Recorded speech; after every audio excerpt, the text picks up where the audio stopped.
Olá, queridos alunos, retornando aos nossos estudos, compreendendo a doutrina espírita, especificamente abordando o livro dos Espíritos. Hoje nós vamos tratar sobre perispírito. E como de costume, gostamos sempre de colocar uma pergunta para que vocês possam refletir. E aí nós perguntamos: o perispírito tem a sua origem no elemento inteligente ou no elemento material? Veremos. Vamos descobrir. Não se esqueçam de se inscrever em nosso canal, de dar um like se estiverem gostando dos nossos vídeos e também ativar o sininho para que recebam notificações de quando houver novas postagens.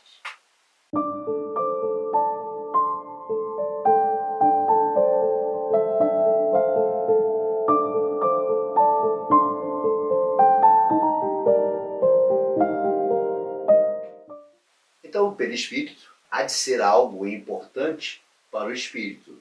Por que a doutrina espírita deu importância ao perispírito? O que é o perispírito? E a definição que ele nos fala, Kardec, lá na questão 93, em sua nota, ele fala o seguinte: envolve o espírito uma substância vaporosa para os teus olhos, mas ainda bastante grosseira para nós. Assaz, vaporosa, entretanto, para poder elevar-se nas atmosferas e transportar-se aonde queira. Então ele nos diz que o espírito, como estudamos anteriormente, por não ter uma forma, por ele ser uma energia, ele necessita desse invólucro. E normalmente, até academicamente, a gente costuma dar como comparação, para que se possa entender melhor o que estamos falando, o abacate, onde você tem lá o caroço, que seria o espírito, vou tentar fazer uma analogia. O caroço seria o espírito, a polpa, o perispírito, e no final aquela casca verde, que seria o corpo físico. Então fica até fácil de compreendermos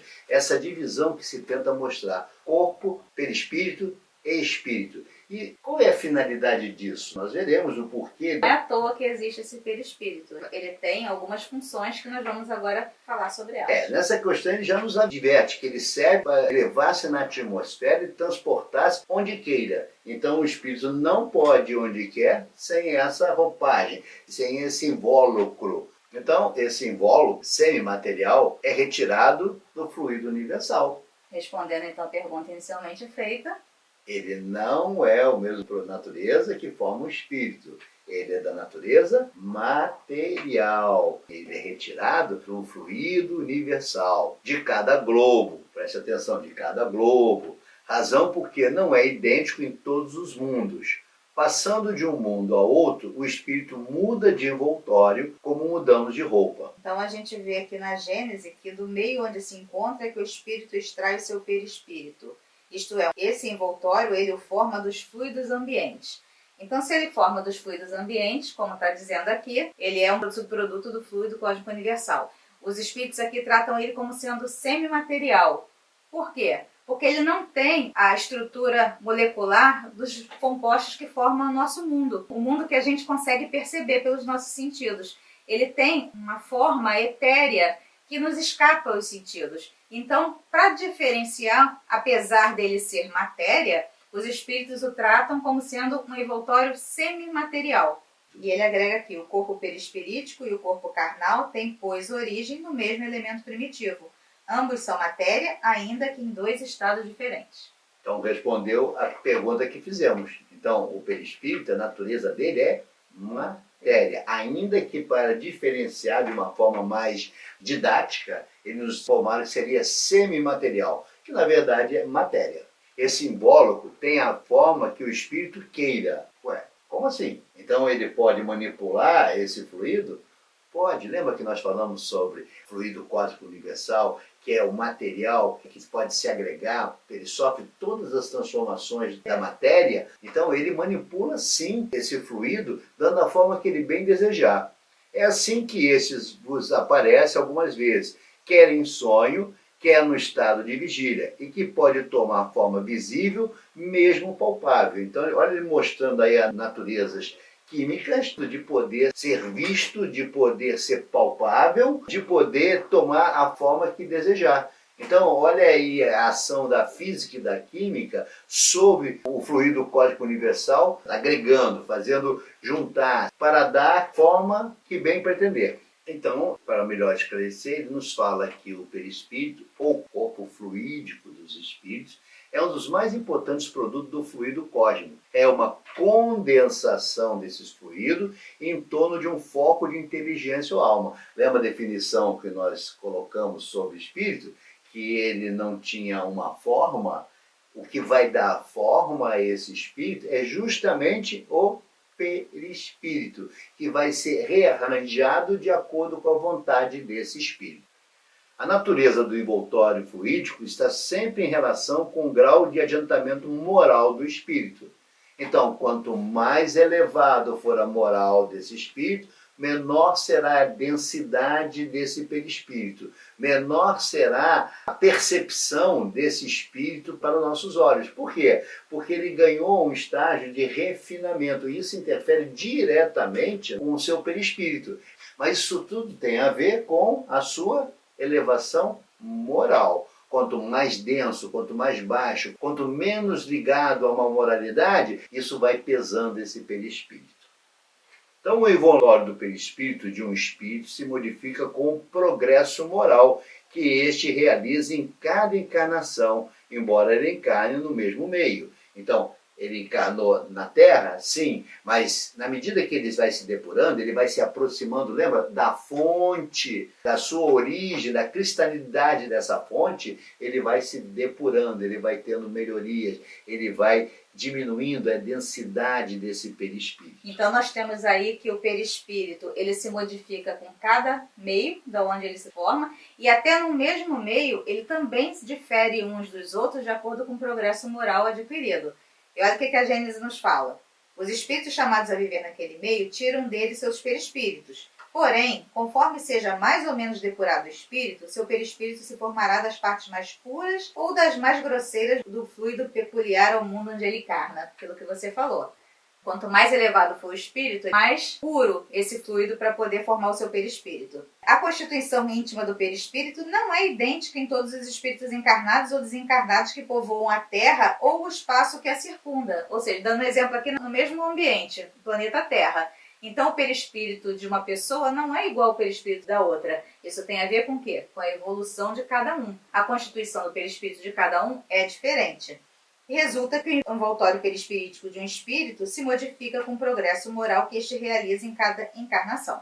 Então, do perispírito é o laço que a matéria do corpo prende o espírito. Ou seja, o corpo está ligado ao espírito através desse perispírito. Então, o espírito está preso ao corpo pelo perispírito. Por isso que ele chama de laço. Isso lá na questão mais à frente, questão 257 do Livro dos Espíritos, que ele nos fala sobre isso. E é fácil da gente compreender isso, porque se a gente analisar a natureza de cada um, o espírito é extremamente etéreo, tanto que a gente não tem capacidade, os espíritos não tiveram como explicar para a gente a sua natureza, dado a gente não ter elementos para comparar, para a gente poder entender como ele realmente é. Já o corpo é extremamente denso, grosseiro.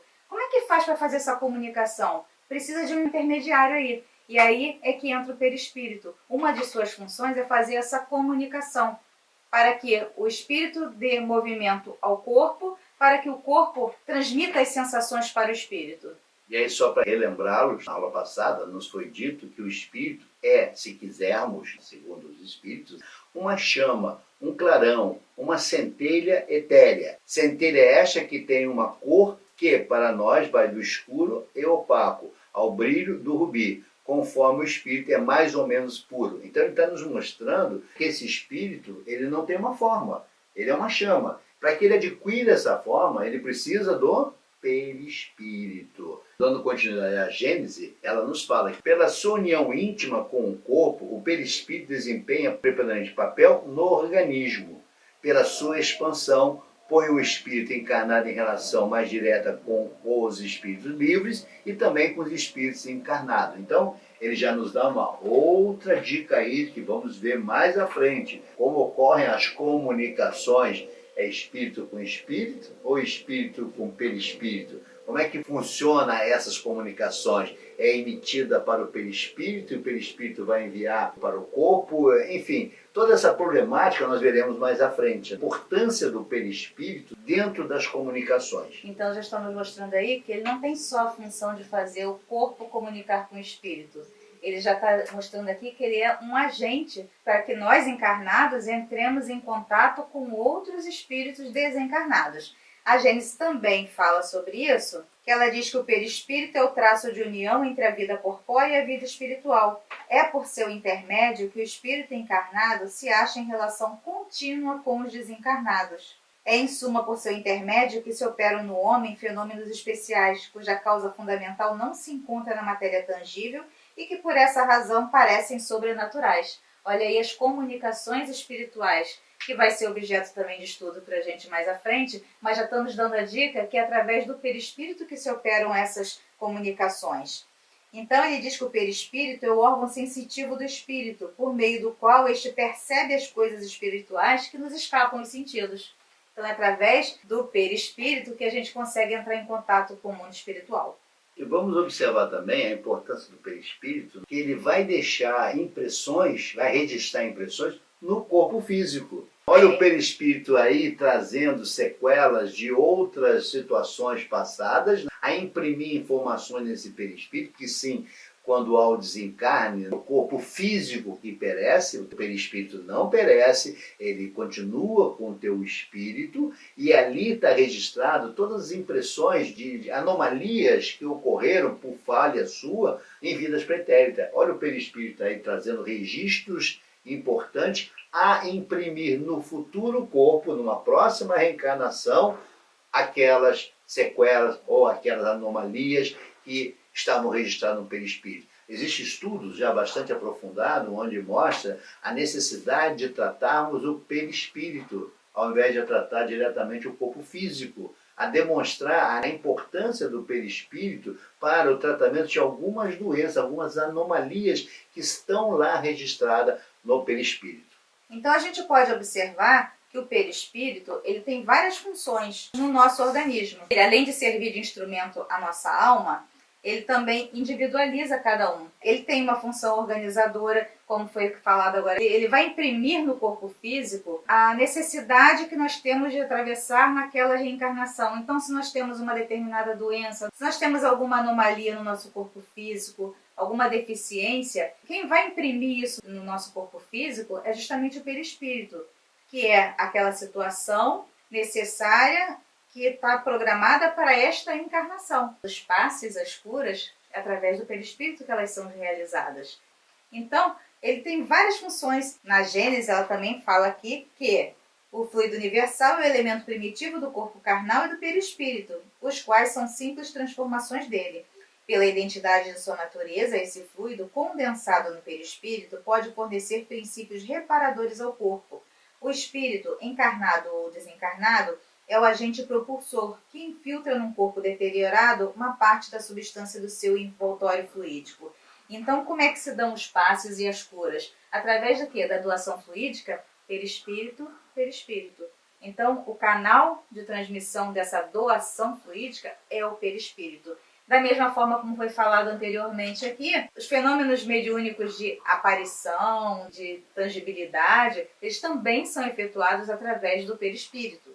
Para nós, o perispírito, no seu estado normal, é invisível, mas como é formado de substância etérea, o espírito, em certos casos, pode, por ato da sua vontade, fazê-lo passar por uma modificação molecular, que o torna momentaneamente visível.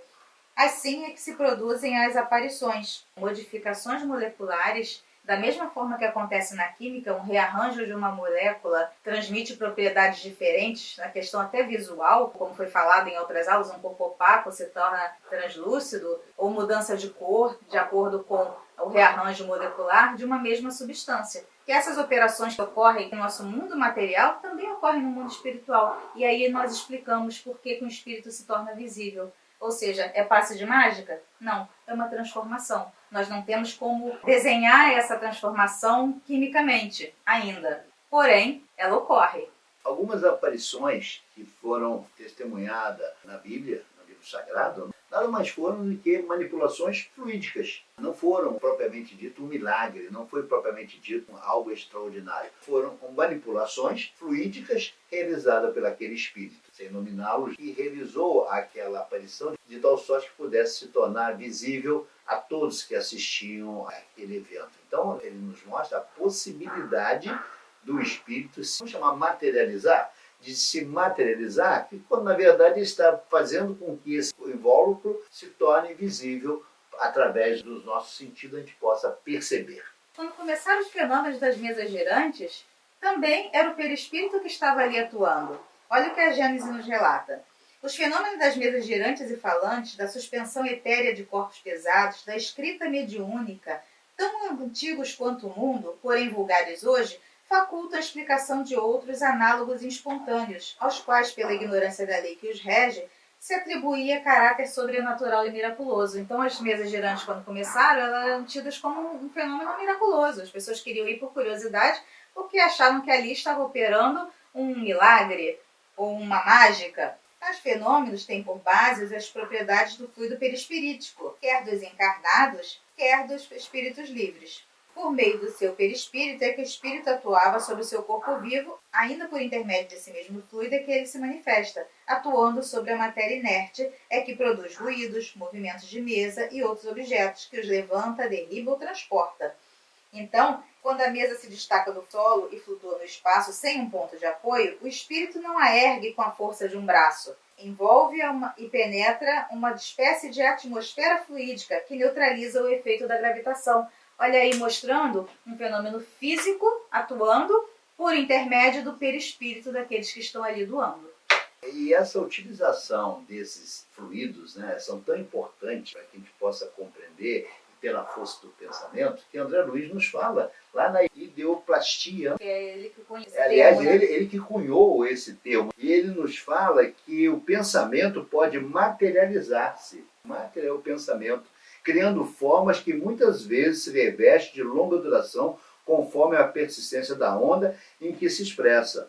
A força mental, responsável pela criação fluídica humanas, não é patrimônio de privilegiados, é propriedade vulgar de todas as criaturas, mas entendem-na e utilizam-na somente aqueles que exercitam através de acuradas meditações. Então, ele mostrando que essa manipulação fluídica feita pelos espíritos também podemos fazer desde que estudado. Então ele está fazendo um alerta. Todos somos potencialmente capazes de fazer. Porém, só aqueles que realmente sabem fazer, e aí vem estudo, vem evolução, compreensão daqueles fenômenos através do seu estudo, da sua evolução, para poder fazer realmente essas manipulações. Então, como esse fluido ele é manipulado pela força do pensamento do espírito, por isso que ele nos fala que ele cabe de qualquer forma.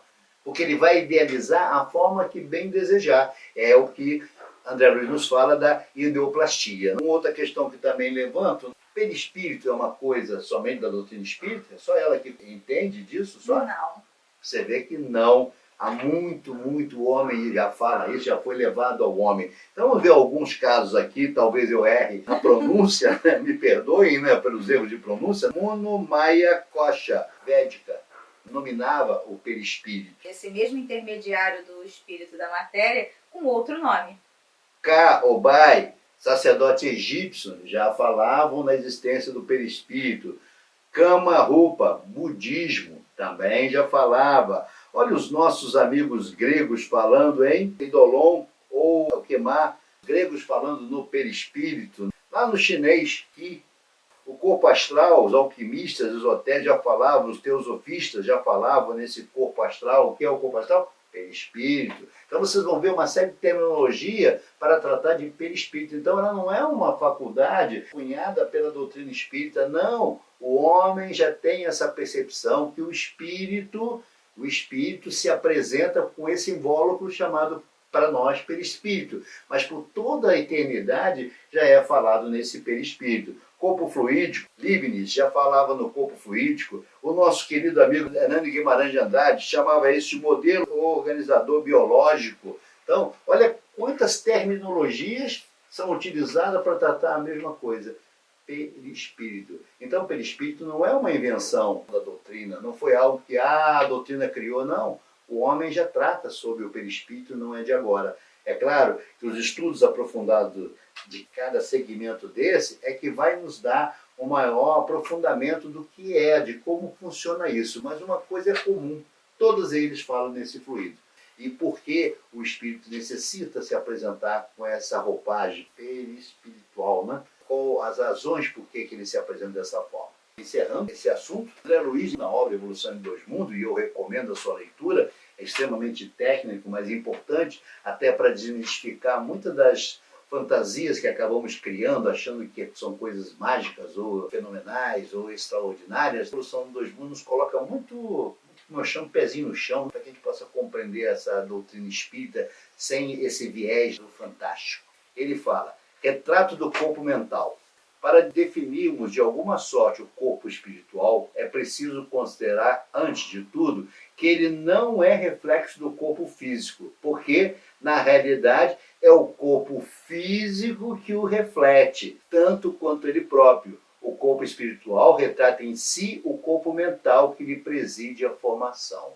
Então, por isso nós advertimos atrás, quando falamos com vocês, a importância do perispírito, de ficar gravado nele as nossas deficiências morais, as nossas condutas equivocadas, está lá. A gente costuma falar de QR Code, né? Está lá nesse QR Code. E por isso Hernani Guimarães o trata como modelo organizador biológico. Que ao ler a obra dele, vocês vão compreender o que ele está nos dizendo. É quando um interfere o outro. Como pode a anomalia da debilidade mental atingir o cérebro, mas não atingir o espírito? O espírito está doente ou é o corpo físico que está doente? O espírito reage a essa doença? Será que o espírito tem essa percepção que está doente? Será que ele também carrega loucura? Ou é só o corpo físico, retrato do perispírito no corpo físico? Então são questões que Hernani Guimarães vai nos apresentar com muita clareza a respeito de uma série de doenças. A cegueira, será que o espírito é cego ou somente o corpo físico que é cego? Então são questões que saltam aos olhos. Como o cego pode ter uma percepção de determinada coisa se ele não tem o sentido, não tem a visão? Quem está vendo? Mas essa nós não vamos dar spoiler. Não. Isso aí mais tarde nós veremos. Mas é só para vocês entenderem a importância do perispírito e o reflexo dele na matéria, que ele resulta, que ele traz para a matéria. Então, por que ele é tratado não só pela doutrina espírita, mas por tantas outras que aqui coloquei, a importância que esse perispírito representa para nosso entendimento do mundo espiritual e do mundo material. Esperamos que vocês tenham gostado. Ficamos à disposição de vocês para as eventuais perguntas no nosso canal. Se desejarem perguntar ou questionar, por favor, façam e teremos o imenso prazer de tentar auxiliar junto com vocês na procura dessa resposta. Até porque não somos doutores do assunto, somos viajantes nesse assunto, na busca eterna dessa verdade através de pesquisa e de estudo, porque a única forma que conhecemos é o estudo, a pesquisa, e esse é o convite eterno que a doutrina nos faz, de continuarmos a estudar, de continuarmos a pesquisar para encontrar essa verdade. Talvez não seja nessa encarnação que encontremos a verdade, mas nos esforcemos nessa para podermos começarmos a melhorar em futuros retornos, já com um conhecimento mais esclarecido ou mais adiantado. Nos vemos no próximo estudo. Então, até breve. Fiquem em paz.